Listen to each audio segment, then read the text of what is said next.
ले जाती करेंगे।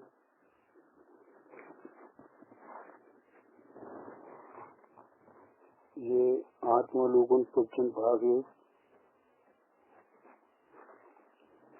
245। व्यवहार के अंदर भी बहुत गड़बड़ समझन की भूल के कारण से गड़बड़ करते हैं।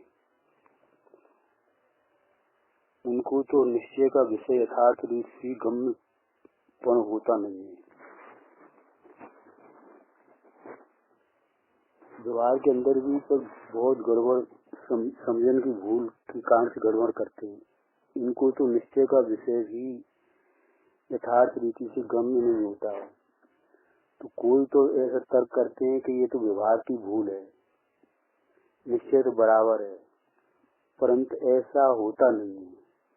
इसका निश्चय भी बराबर नहीं होता है, क्योंकि व्यवहार है ये तो स्थूल ज्ञान का विषय है, निश्चय है ये तो एकदम सूक्ष्म ज्ञान का विषय है।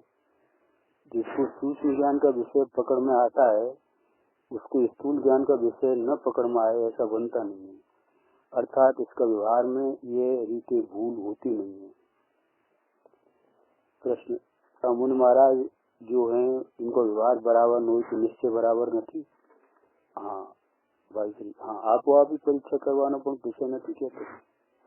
हाँ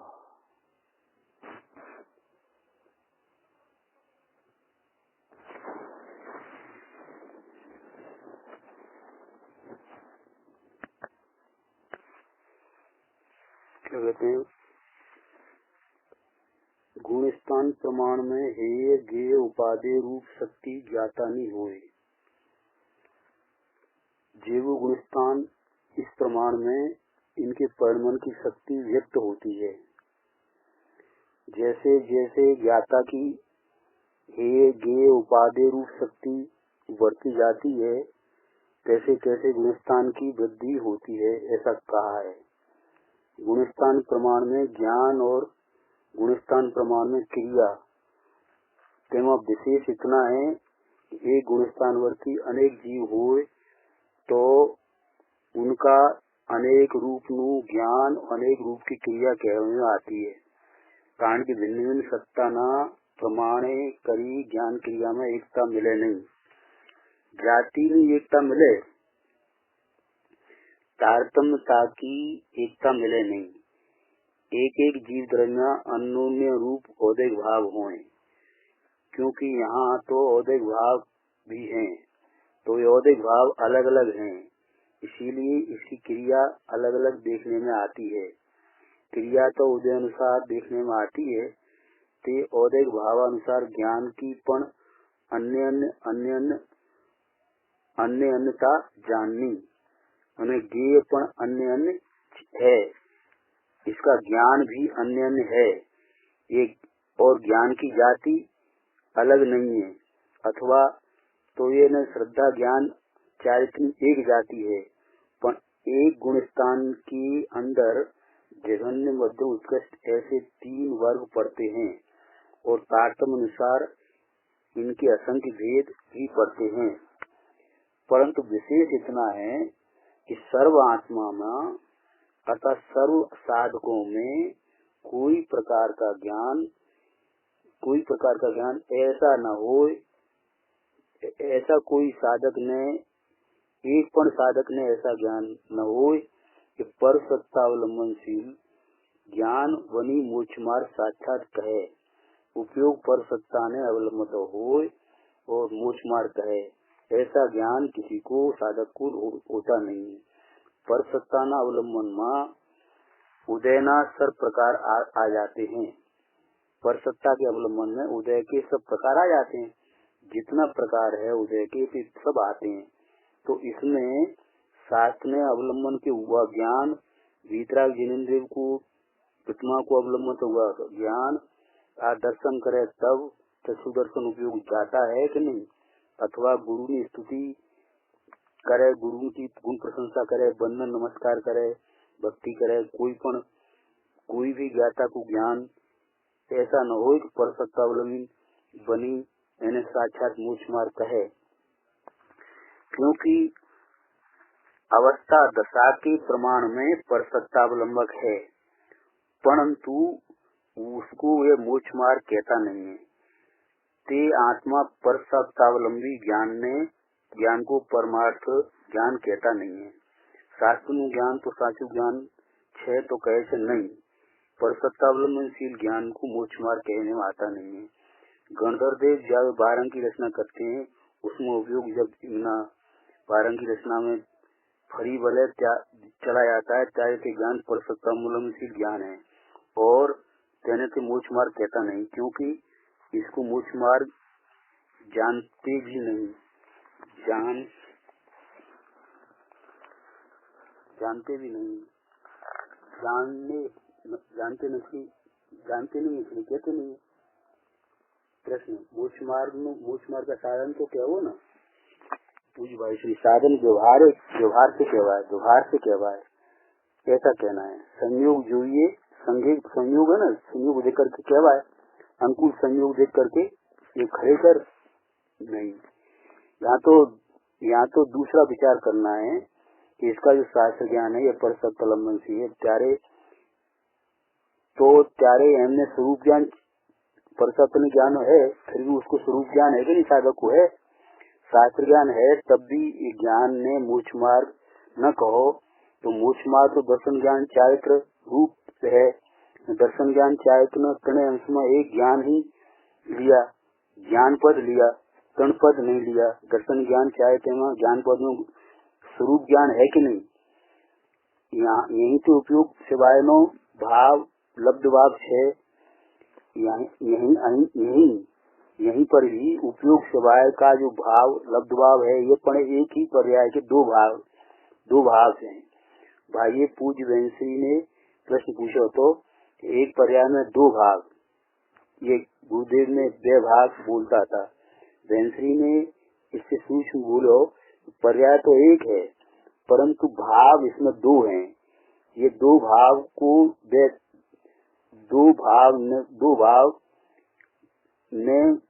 भाग भले कहें, दो भाव को 2 भाग भले कहें, परंतु इसमें पर्याय 2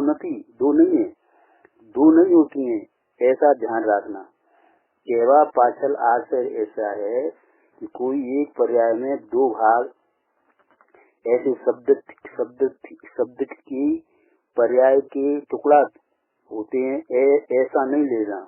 पर्याय एक अखंड होने पर भी ज्ञान की एक अखंड पर्याय रहती हुआ छटा इसमें 2 भाग उपजते हैं।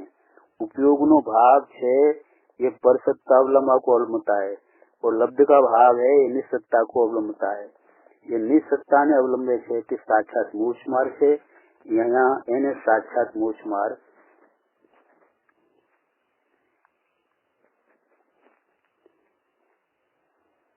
निसत्ता को अवलंबता है, साक्षात मोक्ष मार्ग है। અહીંયા જેને સાક્ષાત મોક્ષ માર્ગ કહેતા નથી, આ હે ઉપાધિ માંથી બનાવી જાય લોકો કાંતો છે। પ્રશ્ન, પરસત્તાના અવલંબનો હોવા છતાં ભજન એનું નિસત્તા ઉપર પૂછવાય, તે તો ગુણપણતી है कि निसत्ताने अवलंबी જે परिणाम चाल છે तो मुख्यपणती है, તે मूलपणती है, તે निश्चयपणती है, તે धर्मपणती है। इतना ही धर्म है। જેટલું શ્રદ્ધાએ જ્ઞાને આચરણે પુરુષાર્થે કરીને જેટલા ભાવે स्वरूप का अवलंबन है, इतना ही मोक्ष मार्ग है और इतना ही धर्म है। साधक की दशा में पर इतना ही धर्म है, इससे आगल बीजो कोई विशेष धर्म है नहीं।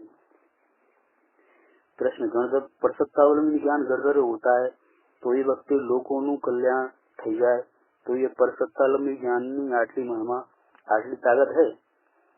इसमें क्या है कि भाई से उत्तर देखें, इसमें क्या है कि क्या એટલું ही ज्ञान नहीं, वहाँ परसत्तावलंबी ज्ञान के साथ वहाँ इतना ही ज्ञान नहीं है। परसत्तावलंबी ज्ञान भी वहाँ पण क्या वहाँ पर स्वसत्तावलंबनशील ज्ञान भी वहाँ मौजूद है कि नहीं, वहाँ स्वसत्तावलंबी ज्ञान भी मौजूद होता है कि नहीं। तो दोनों मिलकर के पूरी पर्याय है, एक अखंड पर्याय तो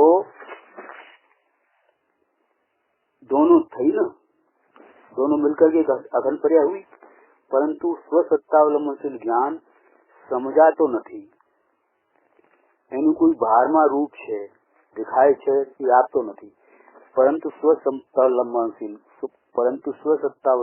ज्ञान समझ नहीं आता है. इसका कोई बाहर में रूप है, दिखने में आवे, ये समझ में आता नहीं है. जब परसत्तावलंबनशील ज्ञान बाहर में जानने में आता है, क्या शास्त्र वांचे से आत्मा परसत्ता एम शब्द को एवो शब्द पढ़्यो छे एवो ही જોવે છે, તો ત્યાં બાહ્ય જ્ઞાન છે એવું બાહ્ય પરિણમન સમજાય છે. પણ ત્યાં ઉપદેશ વખતે એકલું બાહ્ય જ્ઞાન નથી, એવી અંદર બહાર જ્ઞાનની મિશ્ર પર્યાય છે. એવી અંદર બહાર ज्ञान की मिश्र पर्याय है, मिश्र भावरू पर्याय है. एक पर्याय में दो मिश्र भाव हैं, दोनों भावों का मिश्रण है.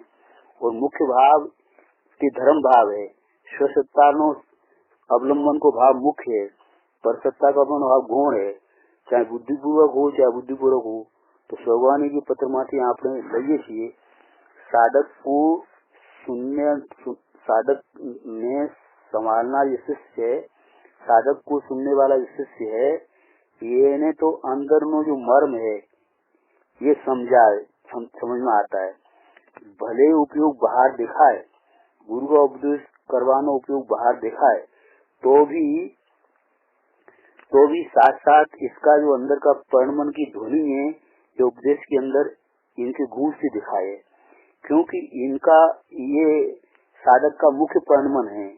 ये उपदेश में भी ऐसा ही कहते हैं कि स्वसत्तानु अवलंबन लेना योग्य है, ये उपाधि है. परसत्तानु अवलंबन तो ही है. बाहर ना उपयोग में शू कहूँ, बाहर के उपयोग में क्या कहा कि ये उपाधि का जो अंतरंग कार्य हो रहा है वो ही उसने कहा. दूसरा बीज है, दूसरी चीज उसने नहीं कही. हूँ जेम शास्त्र वाँचू छू एम तमे पण शास्त्र वाँचा करजो. हूँ जेम शास्त्र वाँचू कह तुम भी शास्त्र वाँचो, वास्तव है तुम्हें धर्म हो जाए, ऐसा तो कहा नहीं. इसीलिए ये कहते हैं कि इनमें मर्म है, कि इसका मूल परिणमन है. ये मर्म को जो मर्म को समझता है, जैसे साधक लायक से भी इस मर्म को पकड़ता है. बहुत प्रश्न अच्छा है. श्रद्धा अखंड को साधती है, तो इसमें बेने साधे छे एम थयो. एक लब्ध ने अने उपयोग ने एक ही पर्याय में बे अंश ने साधे छे एम थयो ना. प्रश्न, श्रद्धा अखंड को साधती है, तो इसमें बेने साधे छे एम थयो. एक लब्ध ने अने उपयोग ने, तो एक पर्याय में बे अंश ने दो अंश को साधती है, ऐसा हुआ ना. भाई श्री छद्मस्त के ज्ञान में बहुत सुंदर उत्तर है, बहुत सुंदर उत्तर है. छद्मस्त के ज्ञान में लब्ध और उपयोग होते ही हैं. पीछे मिथ्यादृष्टि का ज्ञान हो कि सम्यक दृष्टि का हो, दोनों में दो लब्ध और उपयोग दो भाव होते ही हैं. अब सम्यक दर्शन होने पर लब्ध उपयोग को विषय स्पष्ट करवाना आता है कि लब्ध को विषय अपनो आत्मा है, और जब शुद्ध उपयोग न हो तब उपयोग का विषय पर पदार्थ है. उपयोग का विषय ज्ञानोपयोग में पर पदार्थ हो त्यारे भी तब भी स्वरूप ज्ञान नो अभाव नहीं है. स्वरूप ज्ञान का त्याग थयो नहीं, स्वरूप ज्ञान का त्याग नहीं हुआ है. ये स्वरूप ज्ञान कहाँ रहो कि एना लब्ध भाव में रहो, बस इतनी बात है. छद्मस के ज्ञान में लब्ध एन उपयोग हो ही है. पीछे मिथ्यादृष्टि ज्ञान हो कि सम्यक दृष्टि, दोनों नो पहले दो भाव लब्ध और उपयोग होते ही हैं. अब हवे सम्यक दर्शन होने पर लब्ध उपयोग का विषय स्पष्ट करवा में आता है कि लब्ध का विषय अपनो आत्मा है. और ग्यारह शुद्ध उपयोग न हो, जब शुद्ध उपयोग न हो तब उपयोग का विषय पर पदार्थ है. उपयोग का विषय ज्ञानोपयोग में पर पदार्थ हो त्यारे भी स्वरूप ज्ञान को अभाव नहीं है. लब्ध में स्वरूप ज्ञान होता है, स्वरूप ज्ञान को त्याग हुआ नहीं है. ये स्वरूप ज्ञान कहाँ रहो, यानी लब्ध भाव में रहो. बस इतनी बात है। श्रद्धा को ज्ञान के दोनों गुणों में परिणमन जो धर्म की जुदी जुदी रीत है। श्रद्धा श्रद्धा की रीत से पणमता है, ज्ञान की रीति से पणमता है। दोनों एक सरखी रीत से पणमते नहीं है। श्रद्धा में तो अखंड भाव ही होते हैं, ज्ञान में ऐसा बनता नहीं है। छद्मस्त को दो भाव सर्व काले થઈ જાય છે, બે ભાવ હોય છે અને હોતે ही हैं। तो प्रश्न, वैराग उदासीनता दो भाव में શું ફેર છે? भाई श्री एम तो लगो मूलता भाव है। जहाँ वैराग होता है तो उदासीनता होती है, उदासीनता हो तो वैराग होता है। राग रस का विरक्तपन उसका नाम वैराग, और राग की विषय की उपेक्षा उसका नाम उदासीनपन। जे ज्ञान हो ते सत्तावलंबनशील हो तेनु नाम ज्ञान। जे ज्ञान पर सत्तावलंबनशील हो उसका ज्ञान नहीं, इसका नाम अज्ञान। इसीलिए अध्यात्म में उसको जड़ कहने में आता है। प्रश्न, 12 रचना करे ना आप अज्ञान कहो छो? हाँ, गुरुदेव के भगत व्याख्यान में कहो तो हमें उपयोग बाहर, हमारा उपयोग बाहर पर सत्ता नहीं जाने उसको उपयोग कहते नहीं है, અને हमें ज्ञान कहता नहीं है, અને एक अपेक्षा से उसको जड़ कही दઈએ છીએ। एम राग को जड़ का परिणमन कहने में आता है, ऐसे ही परसत्ता ज्ञान जड़ ने अवलंबन करवा वाला ज्ञान भी जड़वत तो जड़ ठीक जड़वत है, माटे जड़ है। जड़ना साकार भावे हुआ ज्ञान के जड़ एम जड़ सदृश थयो तो जड़ है, एम कहिए तो ये पणो तरु। अब आगे चर्चा करते हैं उस ज्ञान को सहकारभूत अर्थात स्वसत्तावलंबनशील ज्ञान को सहकारभूत निमित्त रूप, सहकारभूत अर्थात निमित्त रूप। बाहर में नाना प्रकार के अनेक प्रकार के औदय भाव होते हैं। देवगुरु शास्त्र आदि के औदय भाव नो ज्ञाता तमाशीर है, पेचक है। એના પરિણમનના ચિત્તન થશે છે। સમય દૃષ્ટિએ પરિણમનનું ચિત્ર છે કે औदय भाव का ज्ञाता तमाशगी है, पर उसका कर्ता भोक्ता का अवलंबी नहीं। તેથી કોઈ એમ કહે આ પ્રકાર કે औदय भाव શ્રદ્ધા હોય તો તેનો અમુક ફલાણું ગુણસ્થાન કહીએ, એમ કહીએ તો झूठ છે। એમ કહેનારે દ્રવ્યનું સ્વરૂપ શબ્દ પ્રકારે જાણો નહીં, કારણ કે અન્ય ગુણની તો क्या વાત કરી। કેવડીઓને પણ औदय ભાવોનું અનેક પ્રકાર ના જાણવું। કેવડીઓને પણ औदय ભાવ અનેક સરખા હોય નહીં। કોઈ કેવડી દંડ કપાટ ક્રિયાનો તો હોય ત્યારે કોઈ કેવડીને તો ન હોય। અને કોઈ કેવડી સમુદ્ર का ઉદય પણ આવે છે। ઉદય दंड कपाट अर्थात प्रदेशों कंपन प्रकार है, समुद्र घात प्रकार है। इस प्रमाण से केवलियों पर उपयोग यानी अनेक रूपता है, तो अन्य गुणस्थानों की बात करें। इसीलिए औदय भाव का भरोसे ज्ञान नहीं, ज्ञान स्वशक्ति प्रमाण है। स्व पर प्रकाशक ज्ञान की शक्ति ज्ञायक प्रमाण ज्ञान। आ सूत्र बहुत सारा है। ज्ञान स्वशक्ति प्रमाण है और स्व पर प्रकाशक ज्ञान की शक्ति। एमा पर प्रकाशक पणो साथ में ले लिया, जहाँ शक्ति की बात है ना, यहाँ स्व पर प्रकाशक ज्ञान की शक्ति ज्ञायक प्रमाण ज्ञान। जितना ज्ञायक है इतना ज्ञान। स्वरूपाचरण चारित्र यथानुभव प्रमाण ते ज्ञातानु सामर्थ्य है। ये बात નું વિવેચન ક્યાં સુધી લખીએ, જ્યાં સુધી કહીએ। तत्व वचनातीत है, इंद्रियातीत है, ज्ञानातीत है, इसीलिए विकल्पातीत है। इसीलिए इसमें ये आविचारों ज्यादा इसीलिए लिखना, ये ज्ञाता होगा तो थोड़ा लिखा हुआ भी बहुत समझ लेगा। कैसा लिखा है, ये अज्ञानी होगा तो यह चिट्ठी सुनेगा तो खरी पर समझेगा नहीं। अब वचन का जैसे सुमत प्रमाण यथायोग के लिए अनुसार वचन अनुसार है। जो जीव ये सुनेगा समझेगा श्रद्धेगा उससे कल्याणकारी है। भाग्य प्रमाण ऐसा लिया है इति परमार्थ शिक्षण का।